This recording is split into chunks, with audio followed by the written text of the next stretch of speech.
বাঘের ছানা বলে, বল্টু, সিংহ, আজ আমি গেলাম। আজকে আর আমি খেলবো না। আমার বাবা কুরবানির জন্য বড় একটা গরু কিনেছে। আমি এখন গরুটাকে ঘাস খাওয়াবো।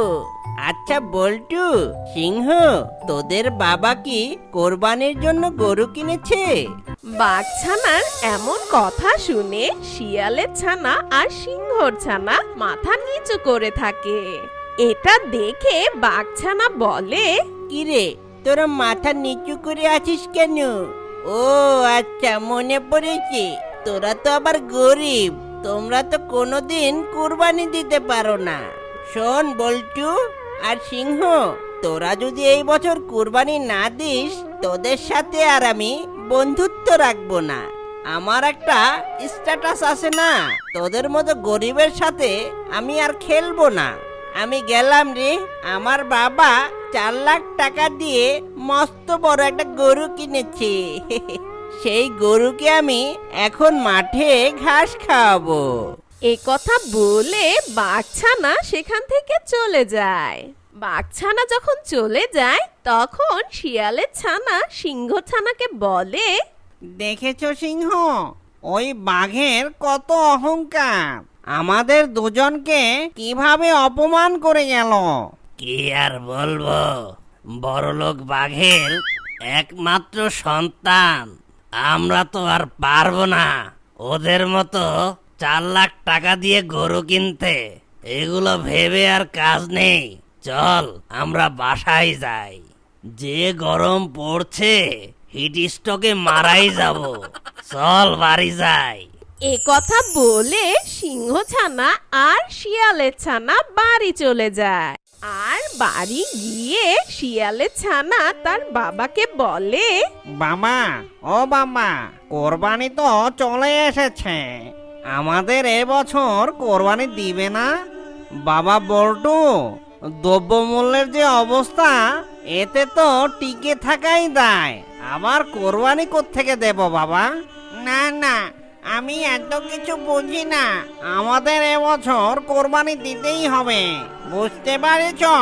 ছেলের এমন কথা শুনে শিয়াল অনেক চিন্তিত হয়ে বলে, আচ্ছা বাবা, তুই মন খারাপ করিস না। এবছর আমরা কোরবানি দেবই দেব। না দিতে পারলে ভালো হতো। ওইদিকে সিংহ ছানা তার বাবাকে বলে, বাবা, আমাদের কোরবানির গরু কত টাকা দিয়ে কিনবে? কোরবানি তো দিতেই চাইনি বাবা, কিন্তু বল্টুর বাবা বলল কোরবানি দিবে, তাই এখন আমাদেরও কোরবানি দিতে হবে। দেখি বল্টুর বাবা কি বলে। কত টাকা দিয়ে গরু কিনবে তা জিজ্ঞেস করে আসি। বাবা, আমরা এত কিছু জানি না, তুমি কিন্তু বড় গরু কিনবা। এ কথা বলে সিংহ ছানা বাড়ি থেকে চলে যায়। আর কিছুক্ষণ পর সিংহ আর শিয়াল একসাথে একটি গাছের নিচে দাঁড়িয়ে কথা বলছিল। সিংহ ভাই, বল্টু খুব জোরাজোরি করছে কোরবানি দেওয়ার জন্য, কিন্তু তুমি তো সবই জানো কি থেকে যে কি করব। শিয়াল ভাই, আমার বাচ্চাও আমাকে বলল বড় গরু কোরবানি দিতে হবে। কষ্ট হলেও আমাদের কোরবানি দিতেই হবে। চলো আমরা বাজারে যাই, অল্প টাকার মধ্যে একটা গরু কিনে নিয়ে আসি। এ কথা শেষ করে তারা দুজন বাজারের উদ্দেশ্যে রওনা দেয়। আর কিছুক্ষণ পর শিয়াল আর সিংহ একটি গরু কিনে নিয়ে আসে। আর গরুটা নিয়ে যখন জঙ্গল দিয়ে যাচ্ছিল, ঠিক তখন বাঘের সাথে দেখা হয়। ওদেরকে দেখে বাঘ বলে, কিরে সিংহ ভাই, শিয়াল ভাই, এই পিচ্চি মার্কা গরুটা কোথা থেকে নিয়ে আসলি? হা হা হা হা, এটা গরু নাকি ছাগল? বাঘের এমন কথা শুনে শিয়াল আর সিংহর মন খারাপ হয়ে যায়। বাঘ ভাই, আমাদের যা সামর্থ্য সে অনুযায়ী আমরা গরু কিনেছি। যে পিচ্চি গরু কিনেছো, সেই গরুর মাংস তোমরা নিজেরা খাবা নাকি আত্মীয়দের দিবা নাকি গরিবদের দিবা? ভাই, আমরা আমাদের সামর্থ্য অনুযায়ী যা পেয়েছি আমরা তাতেই খুশি। আমরা নিয়ম অনুযায়ী সমান ভাগে ভাগ করব। নিশ্চয়ই আমাদের এই গরুর মাংসেই বরকত হবে। তোমাদের সাথে এত কথা বলার আমার টাইম নাই। শোনো, আমি সবাইকে আসতে বলেছি, সবাইকে বেশি বেশি মাংস দেব। এ কথা শেষ করে বাঘ ওখান থেকে চলে যায়। আর কিছুক্ষণ পর শিয়াল ছানা আর সিংহ ছানা তাদের গরুটা দেখতে চলে আসে। বাবা, ও বাবা, এত ছোট গরু কোত্থেকে আনলে? আমি আজকে আর বাসায় যাব না, তুমি তোমার এই ছোট গরু নিয়েই থাকো।